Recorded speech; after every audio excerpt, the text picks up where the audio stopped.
Hi everyone, welcome to study spring. और ये assistant commandant CAPF के लिए एसेज का सेशन है। अभी हम लोग इसके प्लेलिस्ट में जो है वो इंटरनेशनल रिलेशन को कवर कर रहे हैं। इससे पहले हम लोग इंडो यूएस रिलेशन, इंडो रसिया रिलेशन, इंडो नेपाल रिलेशन को कवर कर लिया है। ये इंडो चाइना रिलेशन है, अभी ट्रेंड में चल रहा है, इसलिए आपसे एग्जाम में इस पे एसेज पूछे जा सकते हैं। क्योंकि चाइना और भारत के बीच में जो सीमा विवाद है अभी सुर्खियों में रहा है, तो ये एग्जाम में आ सकते हैं इसके ऊपर एसेज। तो अगर अभी तक आपने इस चैनल को सब्सक्राइब नहीं किया है तो प्लीज इस चैनल को सब्सक्राइब कीजिए, वीडियोज को जितना हो सके शेयर कीजिए और प्लेलिस्ट से जाकर के आप जो है वो सारे वीडियोज को देखिए, जिसका लिंक आपको डिस्क्रिप्शन में दिया गया हुआ है। तो चलते हैं अपने आज के टॉपिक की तरफ। पहला जो है, अभी हम लोगों ने आपको पहले बताया है मैंने आपको कि एसेज लिखने का एक फॉर्मेट होता है, जिसमें हम लोग पहले परिचय देते हैं, फिर बॉडीज पार्ट देते हैं, फिर उसके बाद कंक्लूजन देते हैं। तो अगर आपने उस वीडियो को नहीं देखा है तो आप जरूर जाके वीडियोस को देखिए, आपको मिल जाएगा वो वीडियो। अदरवाइज मैं आपको आई बटन पे वो वीडियोस का लिंक दे दूंगा। लेकिन यहाँ पे इंट्रोडक्शन जो होगा वो हम लोगों का किस टाइप का होगा, और बॉडीज में हम लोग कितने पैराग्राफ में जो है वो इसके इतिहास को लिखेंगे और कितने में करंट अफेयर्स को जोड़ेंगे, ये सारे चीज हम लोगों ने उस वीडियो में कवर कर लिया है। वैसे जो अगर आपने नहीं देखा उस वीडियो को तो मैं आपको यहाँ पे बता दूं कि हम लोग 2 सेशन में मीन्स 2 पैराग्राफ में उसके इतिहास को लिखेंगे और फिर 3 पैराग्राफ में हम लोग करंट अफेयर्स को लगाएंगे। ये काफी अच्छा स्ट्रेटेजी होता है एसेज लिखने का। तो पहले हम लोग आ जाते हैं यहाँ पे इंडो चाइना रिलेशन के लिए। तो चाइना के साथ इंडिया का जो रिलेशन है, ठीक है, संबंध जो है ऐतिहासिक और सांस्कृतिक रूप से जो है वो बहुत पुराना रहा हुआ है। ठीक है, बहुत पुराना है चाइना के साथ भारत का ऐतिहासिक और सांस्कृतिक जो संबंध है वो, क्योंकि विगत कई सालों से हम लोग चाइना से सांस्कृतिक रूप से प्लस ऐतिहासिक रूप से जुड़े हुए हैं। तो ये परिचय का पार्ट था। फिर से देखते हैं हम लोग 1947 में क्या होता है कि भारत आजाद हो जाता है, ठीक है, और 1949 में चाइना में साम्यवादी सरकार की स्थापना हो जाती है। ठीक है, दो इंपॉर्टेंट फैक्ट है यहाँ पे। 1947 में भारत आजाद होता है और 1949 में चाइना में साम्यवादी सरकार की स्थापना होती है। तो जैसे ही चाइना में साम्यवादी सरकार की स्थापना होती है, दोनों देशों के बीच में जो है वो रिश्ते काफी अच्छे होने जो है वो स्टार्ट हो जाते हैं। अब क्या होता है कि अच्छे रिश्तों की जब शुरुआत होती है तब क्या होता है कि 1955 में एक वांडुंग की सम्मेलन होती है। ठीक है, वांडुंग सम्मेलन में क्या होता है कि दोनों देश एक दूसरे का सहयोग करने की बात करते हैं। ठीक है, और हिंदी चीनी भाई भाई के नारे लगाए जाते हैं यहाँ पे। तो ये किस सम्मेलन में लगाया गया हुआ था? तो 1955 के वांडुंग सम्मेलन में लगाया गया हुआ था। ठीक है, दोनों इंपॉर्टेंट फैक्ट्स है यहाँ पे।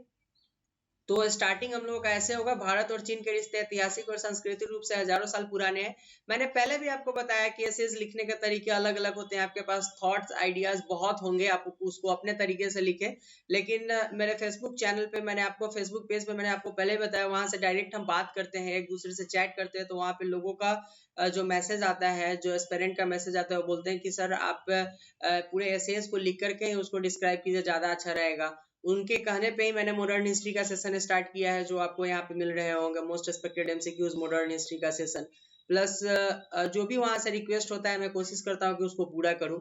और ये आपका एसेज का टॉपिक भी उन्हीं लोगों के कहने से है। तो अगर अभी तक आप मेरे फेसबुक पेज पे नहीं जुड़े हुए हैं तो वहाँ जुड़ सकते हैं। जो मेरे फेसबुक पेज का जो चैनल है, फेसबुक पेज जो है उसको आप सर्च कर सकते हैं फेसबुक पे, स्टडी स्प्रिंग के नाम से आपको पहले ही दिख जाएगा। जो लोगो यहाँ पे है सेम लोगो वहाँ पे आपको मिलेगा। तो आते हैं फिर से टॉपिक के ऊपर। 1947 में क्या होता है कि भारत आजाद हो जाता है। 1949 में चीन में साम्यवादी सरकार की स्थापना होती है। इसके साथ ही दोनों देश के बीच में रिश्ते काफी अच्छे हो जाते हैं। और इसी बीच में 1955 में क्या होता है कि एक जो है वांडुंग का सम्मेलन होता है, जिसमें दोनों देश एक दूसरे का सहयोग करने की बात करते हैं और हिंदी चीनी भाई भाई के नारे लगाते हैं। इंट्रोडक्शन के पार्ट में हम लोग यहाँ से स्टार्ट कर सकते हैं। अगर इसको आप अपने तरीके से लिखना चाहे तो इसको भी लिख सकते हैं, बहुत अच्छी बात है। लिखने का स्किल हर एक आदमी का अलग अलग होता है। नेक्स्ट देखते हैं हम लोग। अब रिसेंट का जो टॉपिक है प्लस प्रीवियस टाइम से जो चले आ रहे हैं उसको हम लोग यहाँ पे कवर करेंगे। तो चीन जो है वो कभी भी भारत के लिए सकारात्मक रुख नहीं अपनाया है, कभी भी सकारात्मक रुख चीन भारत के लिए नहीं अपनाया है। भले ही वो वांडुंग की सम्मेलन हो या फिर कितने भी एमओयू पर साइन हो, मेमोरेंडम ऑफ अंडरस्टैंडिंग पे साइन हो, लेकिन चीन के तरफ से भारत के लिए जो रवैया है वो कभी भी सकारात्मक नहीं रहा है, सब दिन से नकारात्मक ही रहा है। क्योंकि दोनों देशों के बीच में जो सीमा विवाद है, ठीक है, सीमा विवाद को लेकर के काफी जो है कि दरार पैदा होती रही है स्टार्टिंग से ही। वो 1947 से हो या फिर चीन में साम्यवादी सरकार हो या वांडुंग सम्मेलन के बाद भी जो दरारें पैदा हो रही है वो केवल सीमा विवाद को लेकर के हो रही है। जो इसका प्रीवियस टाइम था, एट प्रेजेंट में भी सेम चीज चल रहा है। और इसके पीछे का रीजन ये है कि जो क्रिटिकल पार्ट है इंडिया के, जहाँ पे हम लोग पहाड़ के ऊपर भी हमारी सेना रहती है, वहां पे हम उसको बॉर्डर को सील नहीं कर सकते हैं, केवल अंदाज होता है, ठीक है, लाइन ऑफ एक्चुअल कंट्रोल होता है, लाइन ऑफ कंट्रोल होता है। ये सारे चीजों को हम लोग पूरी तरीके से कवर नहीं कर सकते हैं, क्योंकि वो करना काफी डिफिकल्ट होता है वहां पे। तो हर एक जो बॉर्डर है वो पूरी तरीके से कवर नहीं होता है। कभी चाइना के सैनिक हमारी तरफ आते हैं, कभी हमारे सैनिक चाइना की तरफ चले जाते हैं। और ऐसा जो है वो मौसम के कारण भी होता है। कभी कभी मौसम इतना बदलता है कि यहाँ बर्फ गिरते हैं और बर्फ गिरने के बाद जो है लाइन ऑफ एक्चुअल कंट्रोल का पता नहीं चल पाता है। तो ये कारण है। और इसके बीच में जो है कभी सैनिक यहाँ आके मारपीट करते हैं, कभी इधर के सैनिक उनके हाथ मुंह तोड़ते हैं। तो ये सारी चीजें होते रहती है सीमा पर। तो ये था यहाँ पे। तो सीमा विवाद को लेकर के हर एक वक्त दरार पैदा होती रही है और हो भी रही है। एट प्रेजेंट में भी यही चल रहा है। लेकिन एक और बात हुआ था कि तिब्बत में खंपा विद्रोह हुआ था, ठीक है। खंपा विद्रोह में क्या हुआ था कि दलाई लामा जो है वो वहां की सरकार के विरोध में काम करना स्टार्ट कर दिए हुए थे। तो सरकार ने दलाई लामा के विद्रोह को कुचल दिया। अब जैसे ही सरकार ने दलाई लामा के विद्रोह को कुचल दिया तो दलाई लामा भारत में शरण लेने के लिए आ गए, ठीक है। अब यहाँ जैसे ही दलाई लामा भारत में शरण लेने के लिए आए, दोनों देशों के बीच में रिश्ते काफी बिगड़ते चले गए। और इसका जो तत्कालिक कारण हुआ था वो जो है भारत और चीन का युद्ध हुआ था 1962 का। यही रीजन था दलाई लामा को यहाँ पे इंडिया में शरण दे देना, क्योंकि ऑलरेडी इंडिया के साथ जो है भारत के साथ चाइना का संबंध सीमा विवाद को लेकर के शुरू से अच्छे नहीं रहे हैं। और उस बीच में दलाई लामा को शरण देना जो है वो तत्कालीन कारण बना हुआ था भारत चाइना युद्ध का। तो ये भी इम्पोर्टेंट चीज है, यहाँ पे इम्पोर्टेंट फैक्ट है जिसको आपको याद करना है। आप इसको जो है वो यहाँ पे इंक्लूड कर सकते हैं। प्लस मैंने पहले ही बताया आपको कि सांस्कृतिक रूप से भी चाइना जो है इंडिया से जुड़ा हुआ है, क्योंकि दलाई लामा धर्मगुरु रहे हुए हैं वहाँ के। और आज भी चाइना से हमारे यहाँ लोग आते हैं, बौद्ध जो भिक्षु होते हैं वो लोग भी हमारे यहाँ आते हैं। तो ये जो है सांस्कृतिक लगाव ही है इंडिया के लिए। इंपॉर्टेंट फैक्ट्स है इसको। नेक्स्ट देखते हैं हम लोग। तो 1962 में जैसे ही भारत और चाइना के बीच में युद्ध होता है, तो भारत का जो उत्तर पूर्वी भाग है, ठीक है, लद्दाख वाला जो भाग है हिमालय वाले एरिया में, वहां पे क्या होता है, उत्तर पूर्वी भाग वाले में क्या होता है कि वहां पे वो चाइना जो है वो लद्दाख वाले एरिया पे कब्जा करता है, ठीक है। और जम्मू कश्मीर के कुछ हिस्से पर जो है वो अपना कब्जा कर लेता है। और यहाँ से जो है वो परमानेंट पेन देना स्टार्ट करता है इंडिया को। ये इसलिए देता है क्योंकि जम्मू कश्मीर को जो है वो जो जम्मू कश्मीर जो अपना पार्ट है, इसको चाइना कभी भी जो है वो अपने तरफ से देखना स्टार्ट करता है, ठीक है। चाइना को ऐसा लगता है कि जम्मू कश्मीर के पार्ट पर हम पूरी तरीके से जो है वो अपना जमाव कर सकते हैं। और इसी कारण से वो क्या करता है कि ये पाकिस्तान की तरफ से होकर के वन बेल्ट वन नेशन वाले रोड को जो है वो क्लियर कर रहा है। और सेम चीज वो नेपाल के साथ कर रहा है। तो ये सारे चीजें जो है कहीं ना कहीं से चीन का कश्मीर को अपने तरफ हथियाने के बाद में है। प्लस सामरिक रूप से ये भी काफी हानि पहुंचाता है इंडिया को, क्योंकि वो सीमा पर पूरी तरीके से आर पार हो जाते हैं। तो डिफिकल्ट सिचुएशन होता है इंडिया के लिए। लेकिन ये प्रीवियस टाइम की बात थी, एट प्रेजेंट में नहीं, क्योंकि हम भी पूरी तरीके से कैपेबल है चाइना से लड़ने के लिए, चाहे वो बॉर्डर लाइन एरिया हो। और ऐसे भी पता होना चाहिए कि जो इंडिया है अब 1962 का इंडिया नहीं है, ये मॉडर्न इंडिया है। तो आते हैं फिर से टॉपिक की तरफ। वर्तमान में जो है दोनों देशों के बीच में रिश्ते में खटास नजर आ रही है, इसमें तो कोई शक नहीं है। क्योंकि सीमा विवाद को लेकर के फिर से जो यहाँ पे एरियाज जो है border line area, line of actual control, उसमें झगड़े हुए थे, झड़प हुए थे दोनों देशों के बीच में, तो सेना के बीच में वो सामने दिखाई दे रहे हैं, तो खटास नजर आ रही है। लेकिन यहाँ पे अभी एट प्रेजेंट में इसके पीछे दो रीजन है। एक तो कोविड-19 का और दूसरा जम्मू कश्मीर से 370 का नलिफिकेशन। ये दोनों रीजन है यहाँ पे। क्योंकि जम्मू कश्मीर को मैंने पहले ही बताया आपको, जम्मू कश्मीर को जो है वो चीन कभी भी एक अलग देश के रूप में मानता है।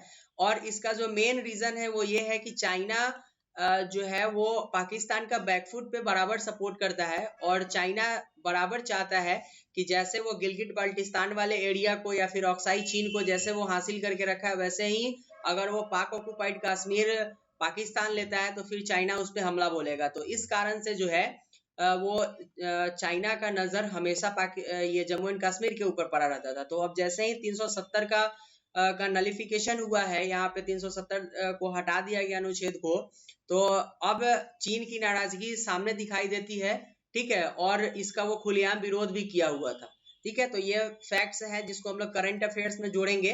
नेक्स्ट है अभी कि चारों तरफ से जो चाइना है वो कहीं ना कहीं से घिर चुका है। अब चारों तरफ से चाइना घिर चुका है, सारे देश उसके ऊपर एलिगेशन लगा रही है कि उन्होंने कोविड-19 के फैलाव के बारे में सारे लोगों को जल्दी नहीं बताया था, उन्होंने ये नहीं बताया था कि ये वायरस है और एक दूसरे से फैलने वाला बीमारी है, ठीक है।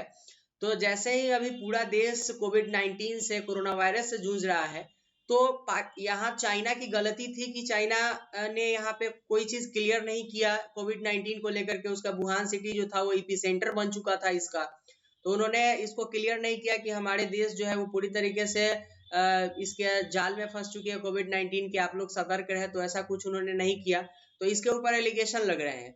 तो चाइना सोच रहा है कि अब हम अपने ऊपर एलिगेशन को हटाने के लिए लोगों का ध्यान भटका दे।